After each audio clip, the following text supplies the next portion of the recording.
Welcome to the Tall Timber Tree Farm. This family forest is located in northeast Pennsylvania. It's along the Delaware River. It's 568 acres of almost all woods. There are small areas of old homesteads that were on this property, and those areas we've created as walleye food plots. This family forest is owned by our family, which is my wife, Janet, our daughter, Tara, and myself. We've owned it since 1990. We do all the management work on the property. In the winter, we do the marking of the timber and the harvesting. Janet may work some of the equipment. Tara works the loader. She is now going into nursing school, so she's not able to spend as much time here as she used to. So a lot of the work is done now with my wife and I. Though Janet is critical because she does all the paperwork and the record keeping, and to have a successful family forest, that bookkeeping is extremely important. One of the biggest challenges we've had in the last, I'd say, 10, 12 years have been insects, which forest and eastern tent caterpillars. We've had years when we've been totally defoliated, and that's we've had a spray 2 years in a row. Back in the 90s, 94, 95, 96, we've had a spray. At least 2 years to save our trees. We've lost a few, especially of the hard maple, but the majority we've been able to save.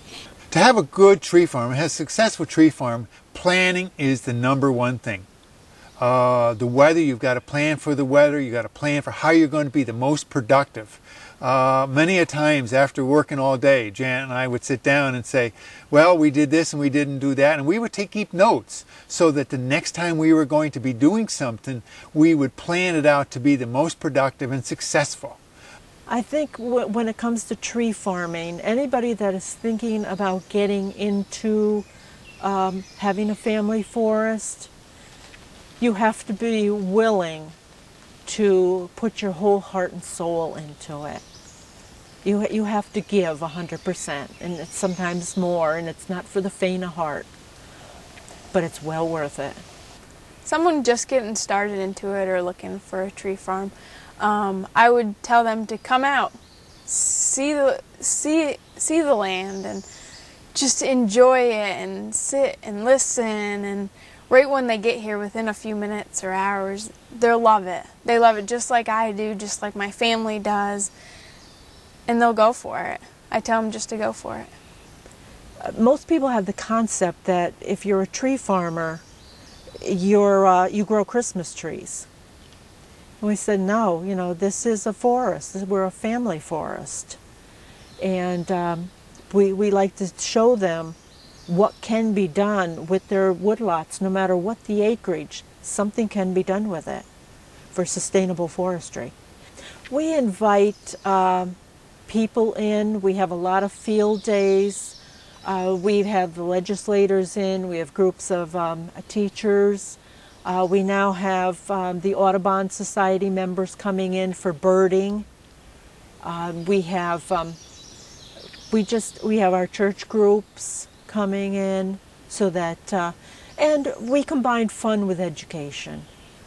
We do tree identification. We talk to them about logging's not always a bad thing. Cutting down trees isn't a bad thing. It actually helps the forest and helps trees grow bigger and better. And if they just learn, they'll get the idea and they'll realize that it's not bad.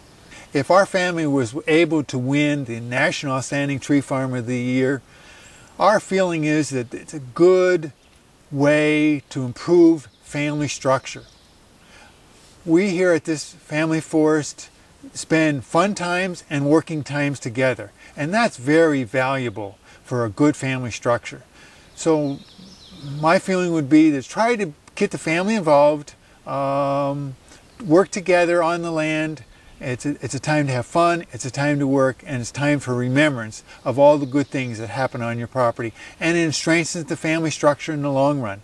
And that would be my encouragement to other landowners to take the family involved and let them work with you on the long term of your family forest.